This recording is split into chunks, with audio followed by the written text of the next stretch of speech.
তো hello' guys এই পিছৰ ফালে যে মোক বেকগ্ৰাউণ্ডৰ ফটো দেখিছে সেইটো হ'ল AI আজিকালি বহুত মানে AI ডেভেলপমেণ্ট হৈ গৈছে মানে আমাৰ যোনটো হিউমেন স্কিল আমাৰ যোনটো ফিজিকেল সেইটো চব মানে স্কিল ডেভেলপমেণ্ট হৈ গৈছে যে ইমান ডেভেলপ হৈ গৈছে যে আমি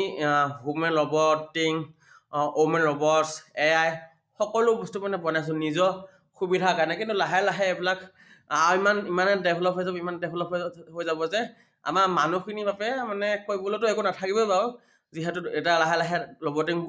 বনোৱা হৈছে আজিকালিতো বহুত ডাঙৰ ডাঙৰ মেচিন আছে যেনেকৈ AI learning machine AI learning talking about machine এনেকুৱা মানে